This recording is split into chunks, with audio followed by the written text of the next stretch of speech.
Let's return to This Week in America. Here's your host, Rick Bratton. Welcome back, everybody, coast to coast, This Week in America. And through the microscope of Antoni van Leeuwenhoek, Dr. Barbara ten Brink presents us with another young novel about history of a scientist, told through the fictional accounts of a young heroine who together they discover the science. Dr. Barbara ten Brink is a prolific author, having published 26 books in 3 years in 6 genres. She's enjoyed a love affair with microscopes since she received her first one at the age of 4. She has 3 degrees in biological sciences, which allowed her to have access to quality microscopes, including an electron microscope, which she studied cells of the water hyacinth. During her career as a science educator, she's taught thousands of students over the years. And Dr. Barbara ten Brink, author of Through the Microscope of Antoni van Leeuwenhoek, our guest on This Week in America. Dr. Barbara, welcome to the program. It's great to have you with us. Thank you so much for having me, Rick. I'm so happy to be here. I'm so happy to talk with you about my book. This is an amazing book, an amazing series that we'll talk about, this series of young adult biographies that you've written and done so well. This book is about the microscope, a scientist and a young heroine. Set the book up for us, and then we'll get into this account. And it's very personal for you, too, as well. Oh, my gosh, Rick. All right, so I do have to introduce my 5th biographical novel by telling you that it's my 5th one. I've done 5 biographical novels about scientists. And so let me just name them off real quick. Sure. So your audience will know we're covering every scientist I can think of. Isaac Newton, Traveling with Isaac Newton, get it? Traveling, Force yes. and Motion. Yes. On the Island with Charles Darwin, get it? Galapagos Islands. In the Springtime with Rachel Carson, Silent Spring. During the pandemic with Edward Jenner. Now remember, he was battling smallpox, worldwide pandemic, and he invented vaccination. So Edward Jenner. And this one, Through the Microscopes of Antoni van Leeuwenhoek. So it takes place in 1700. So I'm having so much fun with these antique scientists. Rick, the time is so amazing that people are actually living through these times. And this particular book is not, all my scientists for some reason were able to find success. They published, they sold their books. Rachel Carson sold millions of copies of her books. Antoni van Leeuwenhoek was a fabric merchant. He wasn't even a scientist. However, he loved the microscope. The microscope had been invented for the use by fabric merchants. Now, Rick, that's what you were talking about when you introduced me, that this had a family connection. Yes. Because the microscope in 1700s, 1600s, leading up to the time of our biography, the microscope was invented to study fabrics. I always like to wear a really amazing fabric when I do an interview, because we're not just talking cotton shirts. We're talking beautiful things, beautiful, extravagant fabrics. So they use the microscope to study the quality of the threads, of the weaving, of the nubs, of the defects. And Antoni van Leeuwenhoek was a fabric merchant. Now, in my novels, I add a fictional character. And then, just as you said, Rick, the fictional character and the scientist form a relationship, and through that relationship, they discover the science. So let's talk about Through the Microscopes with Antoni van Leeuwenhoek. Yeah, I love the heroine in this. I love Helena. Talk about, is that you in real life? Could that be you? Oh my gosh. I I only started writing books 2 years ago, 3 years ago, Rick. So back in elementary school, they told you, well, write about something you know. Exactly. So we all wrote stories about what I did this summer, you know. Well, now I'm discovering through my 26 books, there is an element of autobiography in every one of my books. You have experiences. Maybe you fictionalize those experiences to put them in a book. So let's talk about this book. Antoni van Leeuwenhoek was a fabric merchant. Now, the reason he's famous, Rick, is he wrote everything down. That's another thing we need to tell our audience. Keep your journal, write everything down, record your feelings, record what you observed during the day. He wrote everything down, and he sent his letters off to the Royal Society of London. It had just formed in the 1600s, and he said, hey, I'm seeing some amazing stuff here through these microscopes. I'm seeing stuff nobody has ever seen before. And he wrote it all down and he mailed it off. And so he's famous because of the Royal Society of London. He's Dutch, but he mailed it off. So now in my fictional story, he comes to Amsterdam to teach our little heroine, Helena, and her family to use the microscope because they are, and this is fact, they are fabric merchants.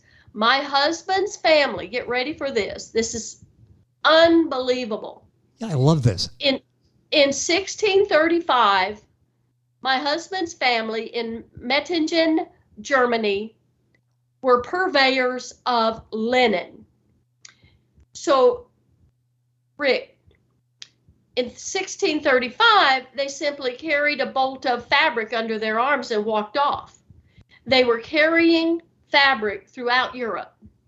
And then some great-great-great-grandfather decided, hey, let's buy boats and send fabrics all over the world. They were importers, exporters of linen. So now here's the fiction. And it's so fun. It's so fun. Everybody, read my book. It's so extravagant. These fabrics are just over the top. The time of life is over the top. And the people are very, very affluent. So, yeah, we don't relate to that. We're not eating on acres of silver flatware. But what is fun to read is a time in our history when wealth was exhibited through fabrics, through an extravagant lifestyle. And Antoni van Leeuwenhoek, this is fiction now, he meets with my husband's family, the Ten Brinks. This is true. They were fabric merchants. That's true. And they now bring Antoni van Leeuwenhoek to Amsterdam to meet with all the fabric merchants and teach them how to use a microscope.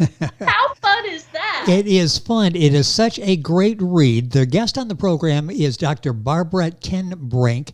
Ten is T-E-N, small t, and Brink is B-R-I-N-K. Her website, and I'll give you this throughout the conversation, author barbaratenbrink.com. Book available wherever books are sold. The name of the book is the Through the Microscope of Antoni van Leeuwenhoek. And I'm getting that, I think, fairly close to the pronunciation, but we'll give you all of that as we go through. And we've got a link on our website, so don't have to worry about spelling. Just go to the website and click it on. Talk about the story, because you do such a masterful job of merging. You do science, history, microbiology, geography, fabrics, all of that. It's not just history or science, is it? You've got all of these elements together. How much fun was that to weave this book together? And weave is probably the correct term. Oh, I love that word to describe this book, because they're dealing with fabrics. The fun thing for your audience is it's so broad. The topics are so broad. You are so right, Rick. They're not just looking at fabrics. Antoni van Leeuwenhoek is called the father of microbiology. Yes, he's a fabric merchant, but he said, hey, what if I look at water? what if I look at pond scum? Rick, he scraped the plaque off their teeth and looked at, bleh, and, Yes. and called these animalcules. He said, hey, there are more animalcules in my mouth than in all of Holland. And they, oh my God. So I use my experience as a science teacher to, well, what microscope labs do science teachers do with their students? Well, Antoni van Leeuwenhoek and our heroine, Helena, they do exactly the same experiments that we want our students to do in our classrooms today. They look at onion skin. Baby, that's biology 101. You peel an onion, you look at the cells. And they keep their journal. That's a theme throughout all my books. They write everything down. It's just so fun. The other thing that, Rick, we need to emphasize to your listeners is Helena has an amazing lifestyle. She has a very privileged lifestyle. By the generations that Helena is, the family wealth has grown exponentially. Boats are coming in from the Orient, from Africa, from the Americas. It's unbelievable, the wealth. But what I want your audience to know is that in my book, Helena's mother teaches her humanity. She teaches her kindness and humanity. So when they go looking for specimens to look under their microscope, she and Antoni van Leeuwenhoek, they visit with farmers and sailors and docksmen and bakers to look at yeast. Her mother emphasizes humanity. So the book starts with the question, with the statement, hers was a life of privilege. And that's true. Oh my gosh. I'll tell you about the town of Mettingen here in a second. The book starts with hers was a life of privilege. It ends with, what was the privilege? Was it her great wealth? Or was it the privilege of working with yes. Antoni van Leeuwenhoek? Like side by side. This is so exciting on so many levels. This is a book that you could take in the classroom and throw the textbook aside and use this, and people would learn. And with you, the teacher, and your enthusiasm, everybody would learn in the classroom. This is designed, this is part of the young adult series. This is what junior high school and high school age students, right? Correct. I use the very students. I'm visualizing my teaching. I'm writing, but I'm visualizing my teaching. And I taught junior high and high school. I also taught college. So I target the audience to be young adult readers. And it comes alive. I can see kids going into a science class and going, oh, another science class. And all of a sudden, Barbara's at the head of the classroom and she's got her pictures up on the wall and she's got that smile on her face and that enthusiasm.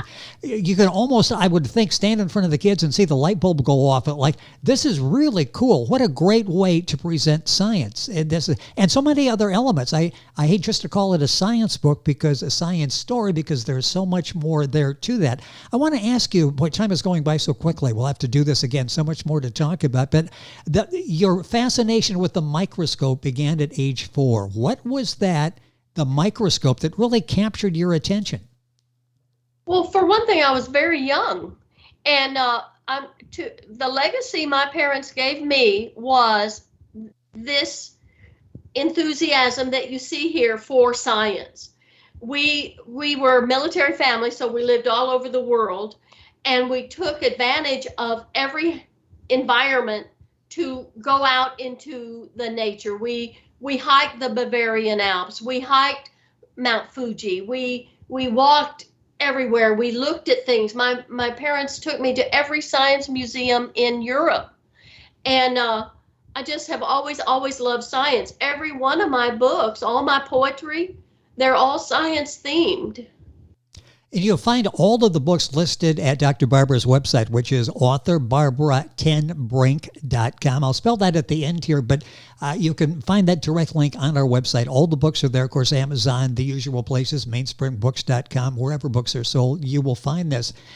I want to talk about chances for, you're a young woman at that time, 4 years old, the science opens up. What was it like being a young girl in science at the time? We hear so much that maybe you sort of take a backseat to the boys in the classroom, the whole STEM thing we're going through now. Did you find that in your career as you were studying science and teaching it? It is, Rick, you're talking about the glass ceiling. Yeah, exactly. And my career, I have a PhD in science. I'm also a very motivated person. I'm very ambitious. And my theme for my life has been promote science. Oh my gosh. So every job I ever had, the State Department, I was science director for the state of Texas. Can you believe that? Wow. And I preach this promote science. So while I was doing it, I would like to tell you that I didn't see a glass ceiling. I'm so confident. I'm so enthusiastic. I became president of the International Science Teachers Association. So while I'm in my career, I didn't see it. But now looking back, I see it a lot. Like one example, on a dais with science education dignitaries, I was always introduced as Barbara. Now, excuse me, I'm Dr. Tenbrink. Yes. I earned that. So yeah, there's a glass ceiling. Don't think there isn't. It doesn't matter if a person's confident enough, enthusiastic enough, and they have a passion for what they do, they will overcome those things. Or in my case, I didn't notice them until later, when I reflected on it and I went, wait a minute. Yeah. But that's interesting how it sort of came to you later that, well, maybe I wasn't quite on equal footing with some of the others, but I didn't need to. I caught up with them in many cases. I passed them. So I'm doing okay. Talk a little bit about the Tenbrink family. I mean, this is not just a name you throw out there. This is a prominent name, and what you've got museums and all sorts of things for the Tenbrink family.